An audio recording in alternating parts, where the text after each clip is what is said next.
Saludos, mi Ay, querido amigo Julio César, gusto de saludarte. Gusto de saludarte. ¿Cómo estás? Jaime Velázquez va a comenzar. El tema es que mañana se cumple fecha en que la señora fiscal general de la Nación, la doctora Diana Salazar, termina su periodo para el que fue electa. Y entonces hay dos caminos. Ella puede, dos caminos decimos, hay que ver qué dice la ley al respecto. Y como no han hecho nada, el Consejo de Participación Ciudadana al respecto, no hay abierto concurso, recién están terminando el del CNE, el de la Judicatura y tienen algunos más en camino, debe ella, y eso es tu tema, Jaime, para que hables con el no viene, se queda, se queda, se va. Jaime, por favor. gracias, Eduardo. Bienvenido, Julio César. Un placer tenerte por acá. Y la pregunta es, pues, Gracias, Jaime. la pregunta es básicamente, ¿se puede prorrogar en funciones la fiscal actual? ¿Y a quién le tocaría prorrogar en las funciones? Sí, normalmente en este tipo de cargos, la ley establece que un funcionario queda en funciones prorrogadas mientras no sea sustituido legalmente en el cargo. Eso ocurre también con los jueces. Y esto porque son funciones tan importantes que esos cargos no pueden quedar en acefalía. Aquí hay varias situaciones que se pueden dar. Ella puede, porque también es un tema voluntario, ella puede decir, ya cumplí mis funciones, yo no me quiero prorrogar. Ella puede prorrogarse, ella puede decir, mi periodo ha fenecido y por lo tanto no deseo prorrogarme, en cuyo caso el que se tendría que prorrogar es el fiscal general subrogante, que de acuerdo a la ley es electo o posesionado para cumplir el mismo periodo que ella, de tal manera que si ella sale, él debería salir, pero ante la no aceptación de la prorrogación por parte de ella, el fiscal general subrogante tendría que asumir. Lo peor que pudiera pasar es que el fiscal subrogante, que entiendo también se está jubilando, diga, no, yo no me quiero prorrogar tampoco, salga y ahí por ley tiene que subrogar la fiscal general el que quedó en mejor puesto durante el concurso en donde ella fue electa fiscal general, que entiendo que es alguien que ya fue por un poco tiempo fiscal general encargado, que es creo que el doctor Paul Reina, si no me equivoco. Paul Pérez Reina, perdón. Okay. Que fue fiscal provincial de creo que una provincia en la Sierra Centro Norte. Esos son algunos de los escenarios que pudieran darse. Ahora, si ella va a decidir prorrogarse o no, yo te soy muy sincero, creo que va a depender del resultado de las elecciones, por obvias razones, del día domingo. Clarísimo. Es decir, que dependemos este domingo de si es que se prorroga o no en las funciones, en este caso de ella, ¿no? Que ella diga sí o no. Y lo otro que te iba a decir es que justamente ¿tú crees que debería reformarse en un momento dado la forma de elegir al nuevo fiscal? En lo posterior, ¿no? Para que lo trate la Asamblea en una reforma legal o continuar justamente con esta forma de buscar al más idóneo a través del Consejo de Participación Ciudadana, que nos ha dado más menos que más. Mira, yo tal vez me has escuchado, tú, yo he sido muy crítico no tanto de los concursos o de los métodos, sino más bien de la forma de pensar de quienes terminan en estos cargos para elegir a funcionarios. Porque el problema no está en el concurso como tal, está en la mentalidad de quien tiene que elegir. El Ecuador ha tratado todas las fórmulas. La fórmula legislativa se intentó durante muchísimos años y tanto es que no funcionó que por eso terminamos con este engendro que es el Consejo de Participación Ciudadana.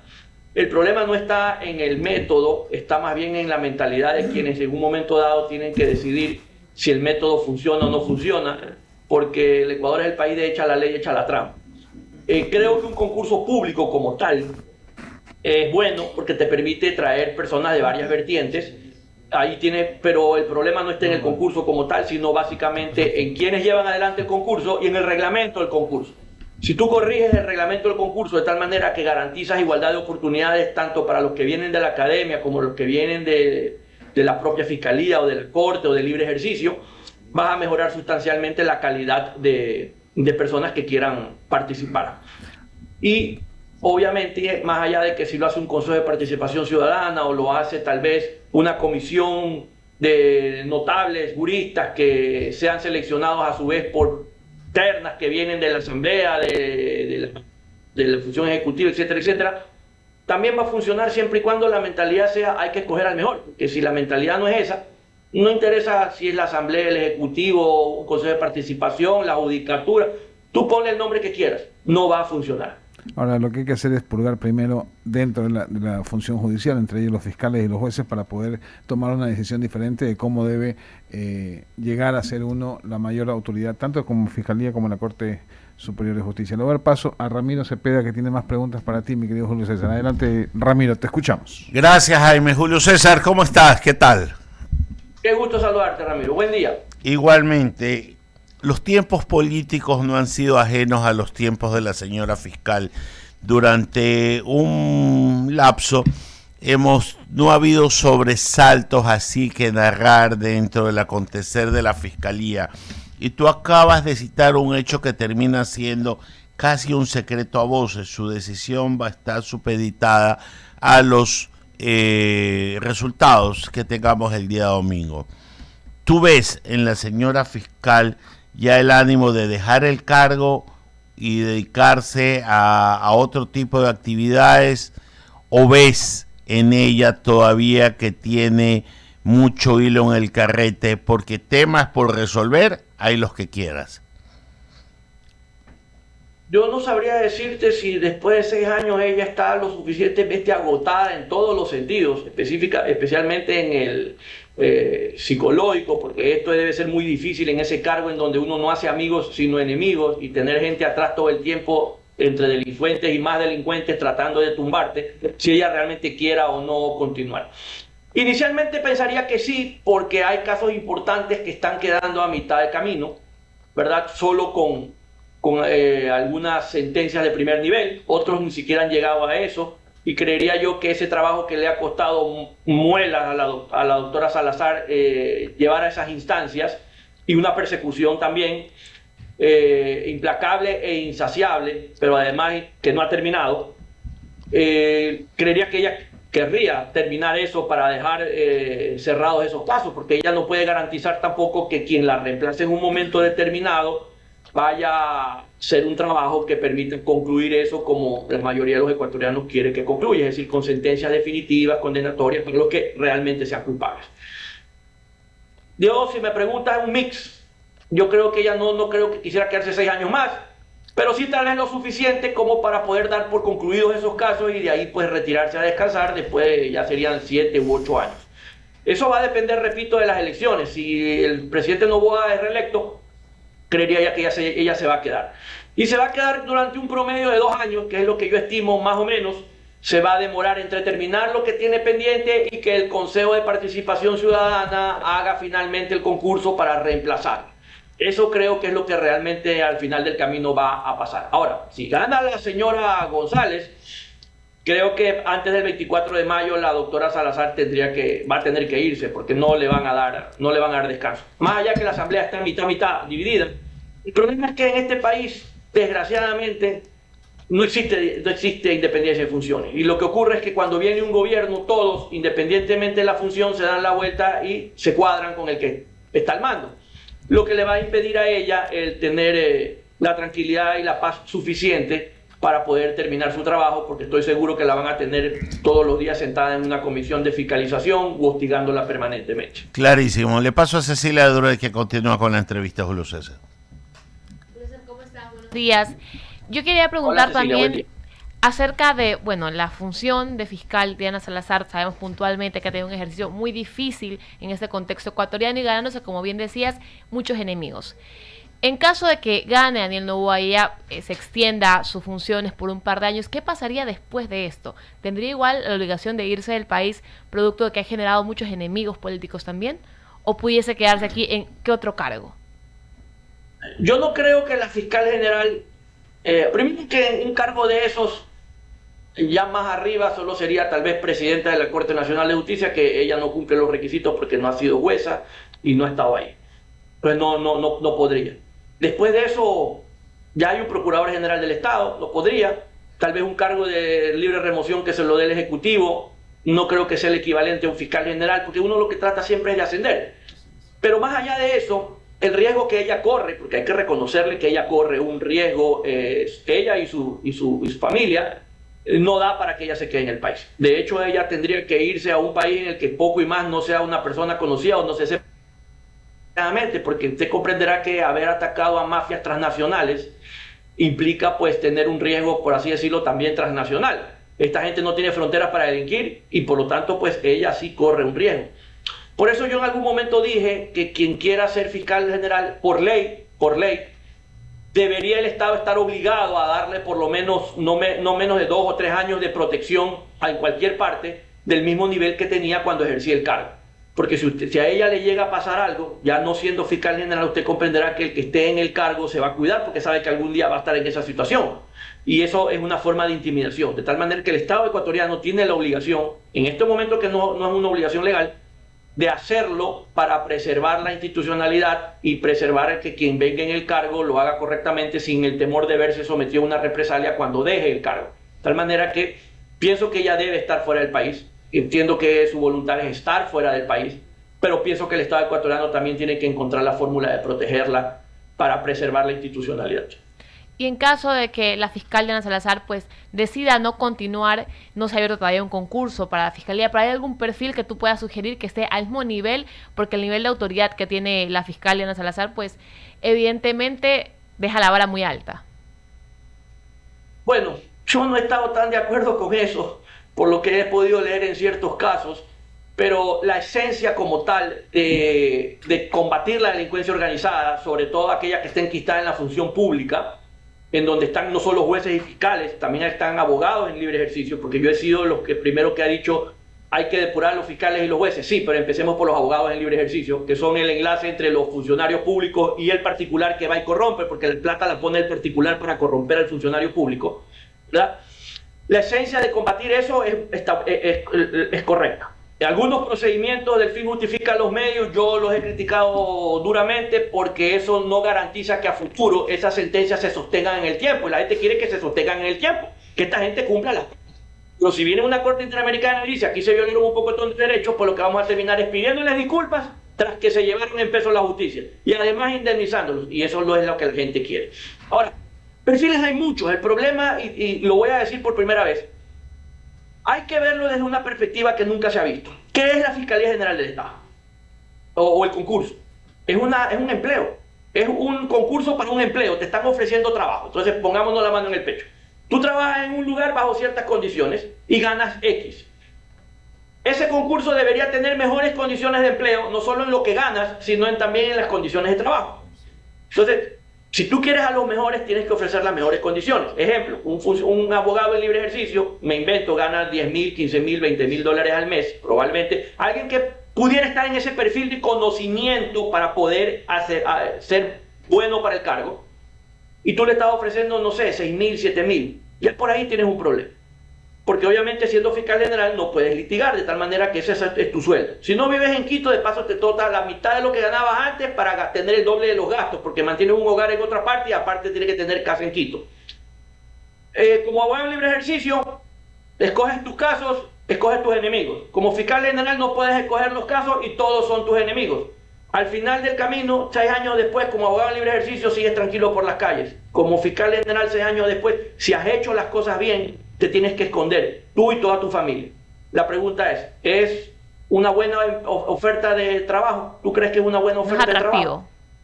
Evidentemente no es atractivo. Entonces, por eso tú no tienes a los mejores. Y lo que tenemos que procurar es mejorar esa oferta de trabajo para que sea un incentivo para los mejores. Porque es la única forma de mantener una fiscalía que sea independiente, que sea eficiente y que combata toda la cantidad de delitos que hay, porque no combaten creo que ni el 10%. No es por falta de voluntad, muchas veces es por falta de recursos también. Muchísimas gracias, Javier. Todo gusto. Gracias, ¿cómo le va, doctor? La verdad que cuando uno se pone a analizar la situación de las autoridades en nuestro país, también piensa a propósito de lo que se viene este domingo de las elecciones. Y claro, la esperanza o las ganas que tenemos los ecuatorianos de tener autoridades que realmente valgan en cargos tan importantes como Contraloría, Procuraduría, Fiscalía, defensores, etcétera, uno sigue teniendo una especie de duda en el accionar de aquellas autoridades porque son raras las excepciones, y la fiscal quizás sea una de ellas, en la que de alguna u otra manera decimos los ecuatorianos en algo nos ha ayudado a desenmascarar tanta corrupción en el Ecuador, ¿no? Bueno, sí, el ecuatoriano se encuentra muy desencantado con todas las autoridades, pero El problema es que nos desencantamos, pero en las siguientes elecciones votamos por las mismas personas. Y esas personas son las que de una forma u otra ejercen cierta presión para que las autoridades que no son electas por votación popular directa, ¿verdad?, vayan a ciertos cargos, y lo estamos viendo en el caso donde han aparecido ciertos chats de que pongamos a tal superintendente que nos va a hacer esto, que nos va a hacer lo otro. Desgraciadamente, como me habrás escuchado decir hace un momento, pues es un problema de idiosincrasia, ¿verdad? De falta de transparencia, que todo el mundo tiene una agenda y todo el mundo quiere en un momento determinado poner a alguien para que lo proteja, y entre ellos se protegen mientras el resto de la gente pasa necesidades. Pero tiene que cambiar la idiosincrasia y tiene que cambiar la mentalidad de las personas que van y ponen el voto, porque si tú le preguntas a mucha gente que va a votar, vota porque él va a recibir algún tipo de conveniencia, no porque aquí no hay convicción política, y ese es un problema, ¿verdad? Espero que ahora que la Asamblea va a estar dividida mitad, necesariamente van a tener que llegar a consensos que permitan un mínimo de gobernabilidad y cambiar un poco las cosas, pero dependerá mucho de la presión que la gente también le ponga a las autoridades. Es evidente que cuando la gente presiona, las autoridades se enderezan y responden, y es esa presión social la que debe mantenerse para que los funcionarios no se desvíen. Claro, y en este momento usted siempre lo ha señalado también, que se requiere una reforma profunda en el sistema judicial de nuestro país, que ese es el otro gravísimo problema que tenemos los ecuatorianos, ¿no? Sí, se requiere una reforma profunda que incluso tenga que ver mucho con impedir que ciertas personas que han corrompido el sistema puedan volver a ejercer la profesión. De hecho, que no puedan ni siquiera pisar una corte, porque si no ejercen la profesión y pueden pisar la corte porque tienen los contactos y todo, es lo mismo que nada. Y repito, insisto, hay que empezar por los abogados de libre ejercicio profesional. Los colegios de abogados tienen estos colegios de honor que no funcionan. El Consejo de la Judicatura creo que ha sido incapaz de sancionar ejemplificadoramente a un abogado que ha corrompido, ha dañado el sistema. Y por ahí hay que empezar. En otros países sí, las sanciones son hasta de 10 años de suspensión. Creo que en el Ecuador el caso gravísimo debería ser simple y llanamente no poder ejercer la profesión nunca más. No me hablen del derecho al trabajo, vaya a trabajar en otra cosa, porque el derecho al trabajo también yo puedo decir soy empresario, entonces he puesto una empresa de exportación de drogas, pues eso no es el caso.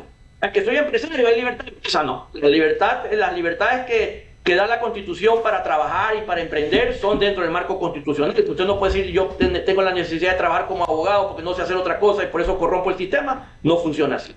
Pero pienso que sí, se requieren reformas profundas en lo procesal, en la forma de elegir jueces y fiscales, de evaluar jueces y fiscales, de sancionar jueces y fiscales, y ahí también tienen que entrar los abogados. Porque, por ejemplo, si una persona se gradúa de abogado, saca su credencial del Consejo de la Judicatura y ya mañana, sin tener idea de cómo leer y escribir, ya puede estar litigando en una corte. Entonces, evidentemente, el nivel de discusión en un juzgado no es el mejor. Consecuentemente, las resoluciones judiciales tampoco son las mejores. Si queremos irnos más atrás, tienes que reformar el sistema educativo. Porque si tú tienes universidades de mala muerte, evidentemente no saldrán los mejores profesionales, y esa es la materia prima de la cual se nutren los concursos. Sin duda, sin duda. Eduardo. Sí, Julio César. Primero, realmente felicitarte, porque en la lucha y búsqueda que tenemos todos nosotros todos los días por un mejor Ecuador, y cuando hablamos de concursos con gente capaz, que tenga que perder con su apellido y su nombre, que tenga independencia, que no tenga dueño, que tenga conocimiento, todo eso está bien, pero lo que tú dices es anterior, porque a un abogado en ejercicio o a un profesional, no solo a cualquiera, porque se lo forma en las aulas éticamente y de conocimientos. Aquí se gradúa de abogado a cualquiera, y eso es penosamente, y de arquitecto y de ingeniero en muchas universidades, en otras no, porque no se puede generalizar. Entonces, asumo contigo el mismo criterio y lo voy a tomar, como tú lo dices. No se trata de que la academia, porque la academia siempre está interesada en poner gente de ellos. No, se trata de que hagan lo que tienen que hacer, que es graduar profesionales de verdad, de primer nivel y con conocimientos. Y eso que tú dices, por ejemplo, de quitar la licencia, se lo hacen derecho. Por ejemplo, hubo un famoso abogado, y tú sabes el caso, y los que no, que se llamó F. Lee Bailey. F. Lee Bailey salvó a Patty Hearst, la hija de Randolph Hearst, el multimillonario en los años 70 y 80, que tenía periódicos, medios más importante en los Estados Unidos. La capturaron, le hicieron un lavado cerebral y le hicieron guerrillera. Y entonces este hombre famoso concurrió y allí la salvó. Él fue uno de los que estuvo comandando el tema de O.J. Simpson cuando salió primero del tema penal. O sea, pero luego, por ir contra derecho, le quitaron la licencia. Le quitaron la licencia. Y también, en otros sentidos, los veo con médicos que atentan firman cosas que no, les quitan la licencia. Pero aquí no pasa ni lo uno ni lo otro, porque los colegios operan con espíritu de cuerpo. Sin embargo, debería de esto ejemplarizarse, mi querido Julio César. Hablo del conocimiento, que los colegios, aparte de dar todas las funciones, de jugar fútbol los sábados, de dar cursos, todas esas cosas, tengan también lo que dices tú, tribunales de honores completos para que gente que no vaya con el derecho y con la ética lo saca. Permíteme hacer esta digresión ante tus palabras. No sé si la compartimos totalmente, querido amigo.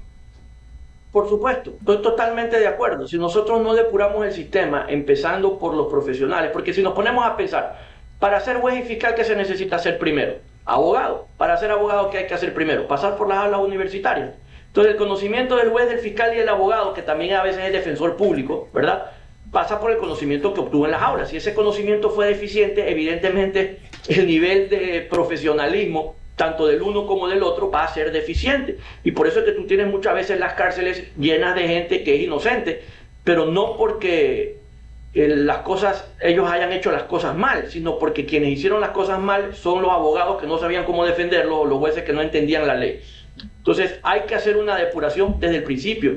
Gran parte de las materias que te dan en una universidad, en todos los sentidos, no te sirven para el ejercicio profesional y te quedas con deficiencia de otras que sí son importantes. Entonces hay que hacer una reforma educativa a nivel de educación superior que garantice que ciertas universidades, si no pasan cierto ranking, simplemente no puede seguir operando. Pero además debería exigirse que para poder participar en ciertos concursos como jueces fiscales, ¿verdad?, no lo puedes hacer si no tienes un nivel mínimo de notas promedio de 9 sobre 10, si tú me preguntas, por no decirte 10 sobre 10, en tu carrera, y tu universidad no debe estar menos de un ranking, me invento, de 8 sobre 10, de tal manera que garantiza filtración desde el principio de quienes van a participar en los concursos. Eso es al revés ahora. Entonces, como los concursos, que yo lo acabo de decir, son una oferta de empleo que no es realmente atractiva, no van pues los mejores. Entonces, evidentemente, el resultado de la justicia no es el mejor. Y la justicia es importantísima, aunque siempre ha sido el patito feo de la función judicial, en todo sentido, empezando por el presupuestario, es importantísima porque es la que dirime los conflictos sociales. Lo contrario sería ojo por ojo y cada uno pues sería la ley del más fuerte en la calle. Y así no debe de funcionar, ¿no? Sí, y yo asiento con algo más contigo, que lo hemos dicho con Javier muchos años, con Jaime. No puede ser que un fiscal, mira lo que te estoy diciendo, un presidente de función, el mismo presidente de la República y un ministro gane $5,000, pues. Lo que tú dices es verdad, perdóname. Primero, la mayor parte se queda en el sector privado porque tiene lo mismo, o un poquito más, o mucho más, o un poquito menos, pero tiene tranquilidad, seguridad y prospección hacia adelante. ¿Qué haces, como dices tú, un fiscal, una persona, un juez, que lo amenacen, que tenga que irse del país, que tenga solamente ir a vivir, como dices tú, en Quito es como tener 2 casas, ¿ya? Entonces, no puede ser que gane $5,000, $6,000. Incluso si la carrera judicial tuviera un poquito más de dinero, tú podrías cuidarla, como es y sucede en otras partes, porque te va a dar una buena jubilación, porque te va a dar tranquilidad y seguridad hasta que tú hagas bien las cosas. Yo coincido plenamente contigo, pero aquí hasta en eso hay populismo, pues no, hasta en eso hay populismo, y populismo torpe. Un profesional bueno no va así nomás, salvo que quiera ir por el honor o por su nombre, pero eso era hasta hace 5 o 6 años. Con lo que pasa hoy día en el entorno, Julio César, es muy complicado, pero eso es populismo. Sí, totalmente de acuerdo, porque lamentablemente la justicia se ha convertido en una mercancía. Una mercancía que yo siempre dije, o hace un momento, otro rato decía, bueno, es una mercancía porque es el equivalente a lo que eran las aduanas de los años 80. Esa es la verdad. La justicia, desgraciadamente, ha caído en eso. Porque la justicia tiene algo que en otras partes no hay, que tú controlas la justicia, controlas los bienes y controla la libertad de las personas. Entonces se ha convertido desgraciadamente en un arma de persecución y también en una mercancía. Si nosotros como ciudadanos no acabamos con eso, con la presión debida, vamos a seguir con esto de tener que decir que es lamentable, uno lo dice porque es verdad, pero es lamentable. Bueno, que se quede un fiscal depende de quién sea presidente. ¿Qué tiene que ver? Claro, pero desgraciadamente en el país eso es la realidad. Julio César, ¿cómo le va? Daniel Solórzano le saluda. Hace 28 años estaba en quinto, sexto ciclo de Derecho, la Facultad de Derecho de la Universidad Católica de Santiago de Guayaquil. Me tocó hacer prácticas en el famoso consultorio jurídico de la Universidad Católica que lo dirigía doña Mariana Argudo Chejín. Y me tocó ir a hacer una diligencia de un tema de alimentos. Tendría yo en ese entonces 21 años más o menos.